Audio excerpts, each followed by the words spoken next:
बहुदिन तलर कथा। गोटे पोखरी रे एक बुढ़ा कईछ बास करुथिला। सेही पोखरी रे दुईटी बतक मध्य बास करुथिले। बतक दुईटी ओ कईछ मध्यरे खूब भल बंधुता थिला। सेमाने परस्पर हसी खेली दिन कटाई देउथिले। गोटे वर्ष खूब जोरे खरा ହେଲା। प्रचंड खरा जोगु पोखरीर जल धीरे धीरे सुखिबाकु लागिला।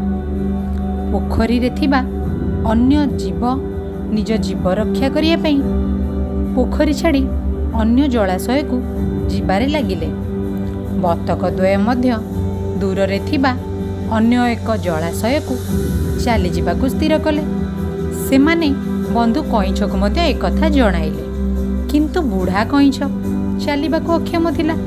तेणु बतक दुईटी एक उपाय चिंता कले एवं कईछ को एक बाड़ी साहाय्य रे से स्थान को नहीं जीवा पाई स्थिर कले। शर्त रखिले, जीवा बाटरे जदि कईछ पाटी खोले तेबे घोर विपदर सम्मुखीन हेब, एपरिकी जीवन भी जाइपारे बोली कही बतक द्वय कईछटी को बाड़ीर मझी को जोर रे कामुड़ी धरिबा पाई कहिले एवं कौनसी भी परिस्थिति रे पाटी न खोलिबा पाई प्रतिज्ञा मध्य कराइले। एहा परे बाड़ीर दुई मुंड को सेमाने थंटरे धरी नूतन जलाशय दिगरे उड़ीबाकू लागिले। बाटरे किछि दुष्ट पिला कईछ को आकाश रे उड़ुथिबार देखि कौतूहल रे पछरे धाइबाकू लागिले एवं कहिले, देख कईछटी किपरि बाड़ी कामुड़ी आकाश रे उड़ुछि, जदि आमको मिलंता आमे भोजी करी खांते। एपरी कही उपहास करबाकू लागिले। यह शुणी कईछ खूब जोरे रागिगला।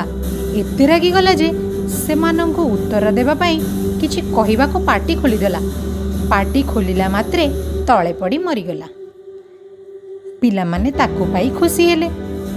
बंधु मानंक निकटरे करिथिबा प्रतिज्ञा को भूली जिबारु तार एपरी दुर्दशा हेला। तेबे ए गपरु आमे कोन शिखिले? किछि करिबा पूर्वरु तार परिणाम विषय रे भल भावरे चिंता करिबा आवश्यक। क्रोध को निज आयतरे रखी शांत चित्त और बुद्धिमतार सहित कार्य कले ही विपद को सहजरे एड़ाई दे हुए।